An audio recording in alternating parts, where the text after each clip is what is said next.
Kape na naman tayo, B. Ha? Hindi ko alam. Ay, linggo ngayon. Baka nandyan si Jake. So, ayun, B, magkakape na ulit tayo. Tapos, eto yung cheesecake.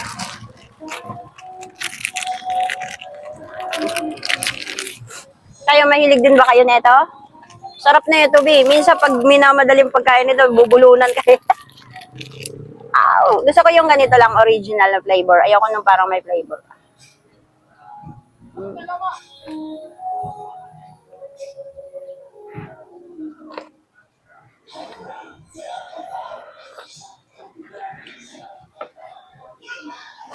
Ang bilis ng araw, no? Linggo na naman.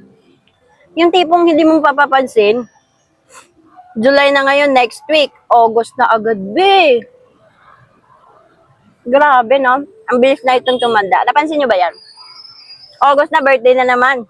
Char. Dagdagan na naman yung taon natin. 40 na tayo. 40. Kaya alam nyo, di ba sobrang bilis ng araw ngayon, sobrang bilis ng taon. Gawin nyo yung gusto nyo. Oo. Kung saan kayo masaya, gawin nyo, B. Go lang. Minsan, ayaw mo gawin yung isang bagay kasi pakiramdam mo, meron kang naapakan tao. Di ba? Kaya kung sa inyo, wag na kayong pahiya-hiya. Lakasan nyo na yung loob nyo. Kung tahimik ka, dapat lumabas ka na yan sa box mo.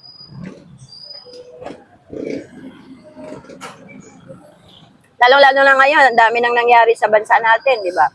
Super, ewan, basta, kailangan mo lang talaga gawin yung gusto mo.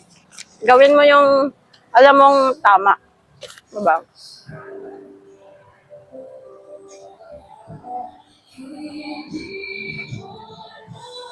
Kasi tandaan nyo, mahalaga yung oras nyo dito sa mundo. Kumbaga, huwag kayong mag-waste ng panahon para lang sa mga bagay na hindi naman maganda, di ba? Gawin yung makabuluhan, gawin yung fruitful, yung daily lives nyo. Di ba? Ganon. Yun yung habang tumatanda ako, yun yung natutunan ko sa buhay. Yung tipong habang bata ka pa, habang kaya mo pa, gawin mo na. Kaysa gawin mo nung tumanda ka na. Di ba? Kung kaya mo naman mag-travel ka na, B, kung may pera ka. Mag-travel ka na. Hindi naman yung ginagawa na iba. Travel ng travel. Ay, laglag. Pero kung wala naman tayo yung pag-travel katulad ko, stay put lang sa bahay. Tapos dapat mag-ipon. Oo, kasi hindi mo naman alam yung panahon talaga. Seryoso, natutunan ko yan. Yun nga, habang nasa business ako, habang tumatanda ako, natutunan ko talagang kailangan mo mag-ipon. Kung baka kailangan mo talagang may emergency fund palagi. Kasi hindi mo talaga alam ang oras. Tapos, hindi mo naman alam na may matatakbuhan ka sa oras na yon. Buti sana kung kung oras-oras meron kang masasakluluhan, may tutulong sa'yo.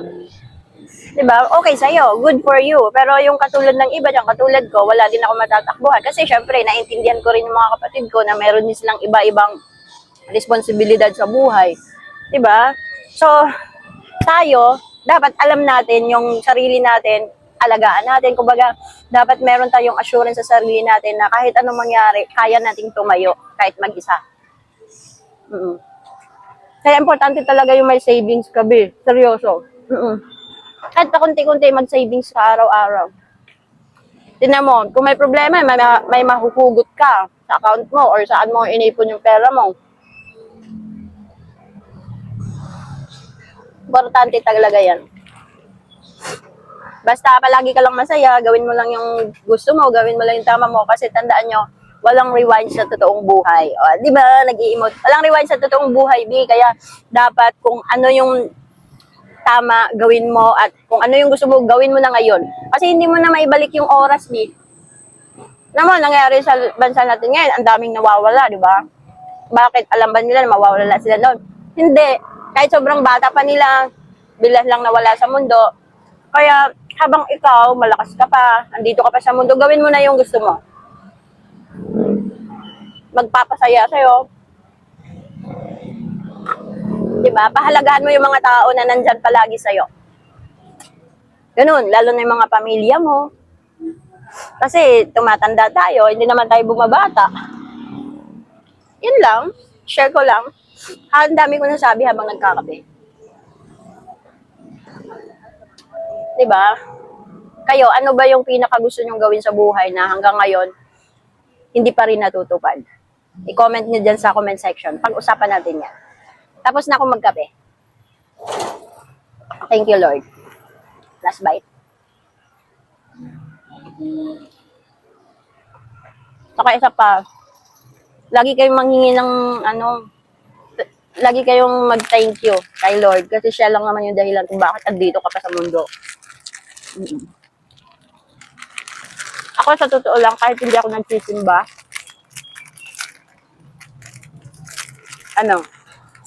araw-araw ko nagpapasalamat, kahit wala akong benta sa tindahan, matumal or malakas ba yan, kahit marami akong problema, araw-araw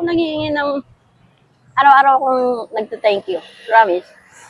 Bago matulog, pagising, yun na pagising mo magta-thank you ka kasi bagong buhay na naman, di ba?